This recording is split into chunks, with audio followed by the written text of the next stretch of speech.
Shut up and sit down. アンソニーとしても知られているザ・スーパービラン、マイケルとしても知られているザ・ミラクル。 Hey guys, I'm here with the first ever episode of Buy or Gamefly. In this episode, I'm going to talk about Tales of Zestiria, and this would be the PS4 version.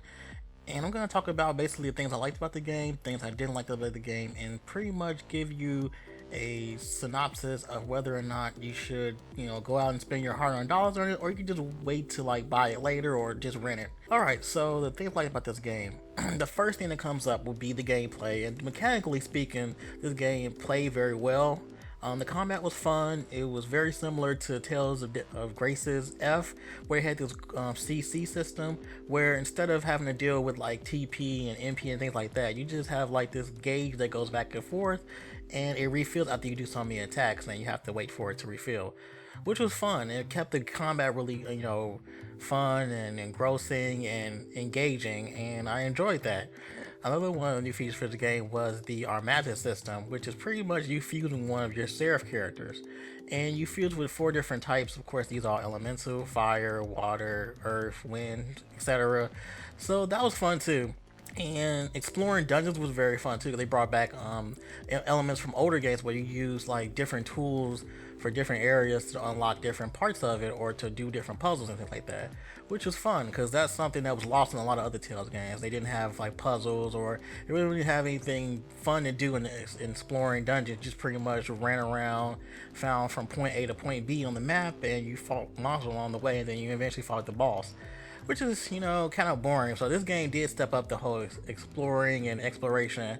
And cosmetically, this game looks really pretty. The character design for this game was really well done, and the way the characters look and move, and the animations for them were really good. The attacks look really good too, except the mystic arts were a little bland in this game. That's probably one of my not so fun parts. But overall, just the way the game looks is really great. The overworld is really great.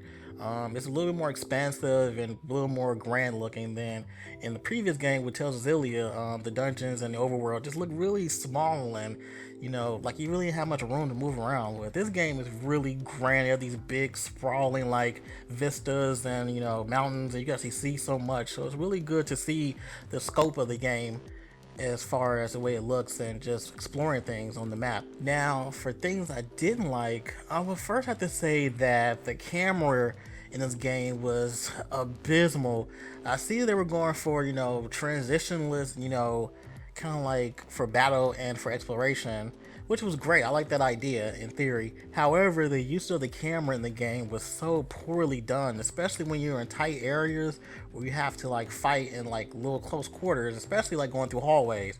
The camera is right behind you, so when you're next to a wall, the camera's right there next to the wall too, so you can't see anything, and that happens quite often in small spaces. So the camera was definitely a big red flag. That kind of brought down some of the fun factor in the game, because you're in dungeons quite a bit, so having the camera be right behind you, and then when you get close to a wall and it's you can't even see the enemy anymore, or if the enemy is really big and you have to go under it and the camera's right behind you, it just, those instances make the gameplay really bad.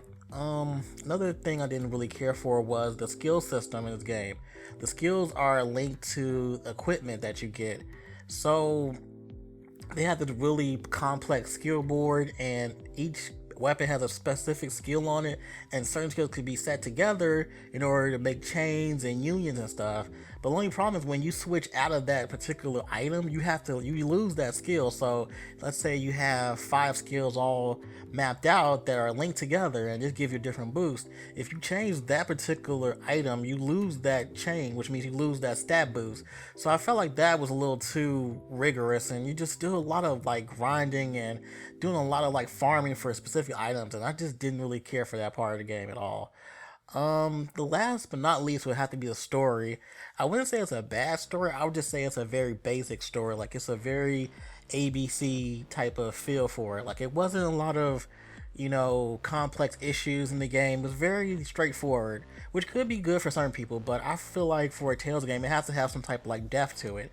And unfortunately, even though I love the characters in the game, I felt like they were one-dimensional in the fact that they didn't really change over the course of the campaign of like 40 hours. From the beginning to the end, they were relatively the same as they were when they first started, which kind of bugged me because I feel like Tales games are usually really good for characterization and character growth and progression, and this game didn't really showcase that. And the story itself was just so rudimentary. It didn't really have any twists and turns or anything. It was kind of like you get the main plot and that's the end of the plot. It was nothing in between that really kept things going. There weren't a lot of epic moments either in the game. Like a lot of the story took place and it was just kind of like things happened, and there wasn't a lot of like memorable moments in the game. It was very just one note all the way through. There were a couple of points again I was like, wow, this is really cool, but they weren't enough to make me say the story was great. And even the ending was kind of bland too. It wasn't a very fulfilling, adventure as far as the story is concerned. So, after saying all that, I will have to say that you should definitely rent this game, but I wouldn't say shelling out $60 right now would probably be good, or 50, because I believe that the PS3 version is $50. I would say wait for a price drop, or just rent it, because it's definitely not a game you have to run out and buy right now. Alright, so thanks for tuning in. Leave us a comment below if this review helps you decide if you want to buy this game or not, and if you didn't like it, let us know that too. Subscribe to our channel, and we'll see you next time.